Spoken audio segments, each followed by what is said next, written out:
Occasion ఏదైనా location ఎక్కడైనా తెలుగువారి వేడుక అంటే ఆలివ్ మిఠాయి ఉండాల్సిందే. ఈ ఇంట్లో ఉన్న ఈ 4 గోడల మధ్య బతికిన జీవితం నాది. అలాంటిది ఈరోజు కొన్ని కోట్ల మందిని అడ్రెస్ చేస్తూ మీరు స్పీచ్‌లు ఇస్తుంటే ముక్క తిప్పకుండా మాట్లాడే కెపాసిటీ దేవుడిచ్చాడు మీకు నిజంగా. దేవుడిచ్చాడని చెప్పే కన్నా కూడా ఇంద్రారెడ్డి గారు పరకాయ ప్రవేశం చేసి లోపల ఏమన్నా మాట్లాడిస్తున్నారేమో అనేలా ఉంటాయి కొన్ని స్పీచ్‌లు మీరు వింటుంటే. అంటే సబ్జెక్ట్ పట్ల అంత అవగాహన. పెద్దగా రాజకీయ జీవితం చూసింది కూడా కాదు మీ జీవితం. ఆయన పోయిన తర్వాత వచ్చేసారు జనంలోకి. 10 మంది ఉంటే కూడా మాట్లాడలేరు. చాలా సిగ్గు, బిడియం, భయం ఏమనుకుంటారో ఏంటో అనేది.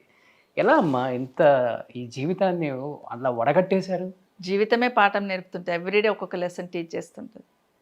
ఇందిరారెడ్డి గారు నేను రాజకీయాలకు రావడానికి ఇంకొక రీజన్ కూడా ఏంటంటే ఇందిరారెడ్డి గారు చనిపోకముందు ఒక 1 వీక్ ముందు ఒక పబ్లిక్ మీటింగ్లో శంకర్పల్లిలో అనుకుంటాను పబ్లిక్ మీటింగ్ మాట్లాడుకుంటూ ఎందుకు వచ్చిందో ఆయనకు వర్డ్ కానీ ఏదో ఇష్యూ ఎమోషనల్గా మాట్లాడుతూ ఒకవేళ నేను పోయినా నా బొక్కలు కొట్లాడతాయనే మాట స్పీచ్లో మాట్లాడాడు. సో ఆయనకు అంత అంబిషన్ ఉంది కదా, నేను పోయినా నా బొక్కలు కొట్లాడతాయనంటే బాధ్యత ఎవరిది? నాది. అప్పుడు నా పిల్లలు చిన్నోళ్ళు, ఒకటి ఇంటర్మీడియట్, ఒకటి 10th, ఒకటి 7th అట్లా.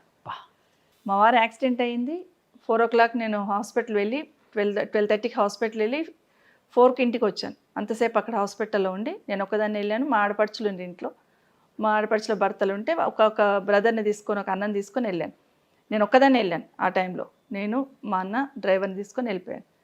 వెళ్ళిపోతే నేను వెళ్ళిపోయేసరికి రాజశేఖర రెడ్డి గారు ఉన్నారు అక్కడ ఆ టైంలో, ఆ నైట్లో 12:30, 1 o'clock.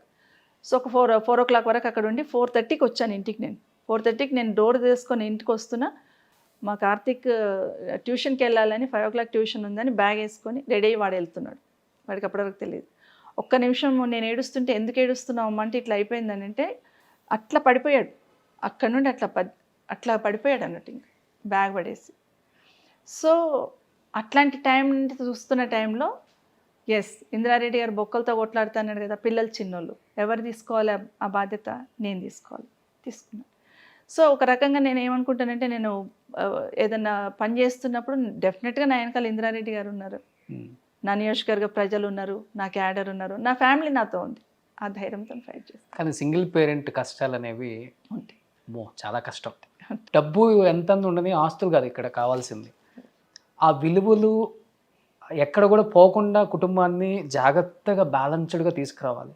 కొంచెం అటు ఇటుగా ఉందా కానీ చూసారా ఆయన పోయిన తర్వాత ఏం అటు చేసిందో, కుటుంబం ఎంత అయిపోయింది అనే మాట వస్తుంది.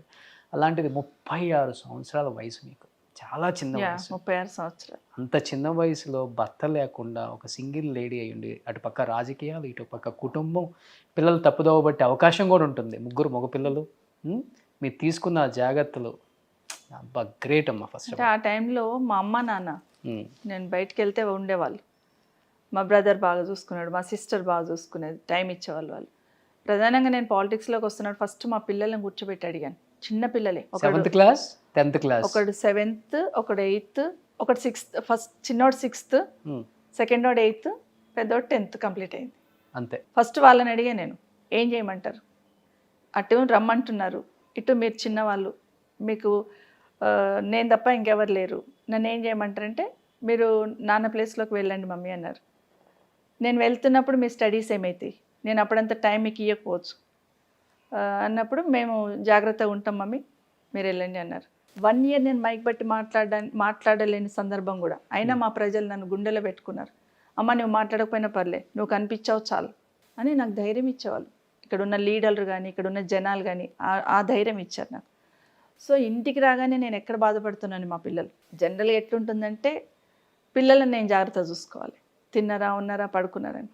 సో వెళ్ళొచ్చి అట్లా పడుకొని ఏడుస్తూ పడుకుంటే మా పిల్లలు నా చుట్టూ కూర్చునేవాళ్ళు. తిన్నంత వరకు ఒక అపురూపంగా చూసుకున్నారు మా పిల్లలను, నేను కాదు.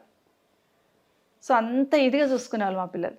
సో దానివల్ల ఏమైపోయిందంటే వాళ్ళకి ఇంకా బాధ్యత ఎక్కువైపోయింది. ఏ చిన్న స్టెప్ వేసినా మమ్మీకి చెడ్డ పేరు వస్తుంది. కాబట్టి చాలా జాగ్రత్తగా ఉండాలి. అందులో రాజకీయ కుటుంబం చాలా జాగ్రత్తగా ఉండాలని మా పిల్లలు చాలా జాగ్రత్తగా ఉన్నారు. మా పిల్లలు ఇచ్చిన బలం నేను మాటలో చెప్పలేదు. తర్వాత మా అమ్మ నాన్న కూడా వ్యవసాయం అంతా వదిలేసి వచ్చి ఇక్కడే ఉండిపోయినారు, పిల్లలు ఒంటరి అయిపోతారని. సో ఇట్లా ఫ్యామిలీ సపోర్ట్, ఇటు మా ఆడపడుచుల కొడుకులు, అంటే ఫ్యామిలీ అంటే నా కొడుకులు ఒక్కరే కాదు, కుటుంబం అన్నప్పుడు రకరకాల బంధుత్వాలు ఉంటాయి. సో మా ఆడపడుచులు నాకు 7 మంది ఆడపడుచులు, ఒక 5-6 మంది ఆడపడుచుల పిల్లలు నాకు సపోర్ట్ చేస్తారు, మేనల్లుండ్లు చాలా సపోర్ట్ చేస్తారు, మా బ్రదర్, మా సిస్టర్, ఇట్లా చాలా మంది సపోర్ట్ చేస్తేనే నేను నిలదొక్కున్నాను. నా ప్రజలతో పాటు కుటుంబం కూడా ఈ విధంగా సపోర్ట్ చేసింది కాబట్టి నిలదొక్కున్నాను. సుమన్ టీవీలో మీ పర్సనల్ అండ్ బిజినెస్ ప్రమోషన్స్ కోసం కింది నెంబర్కి కాంటాక్ట్ చేయండి.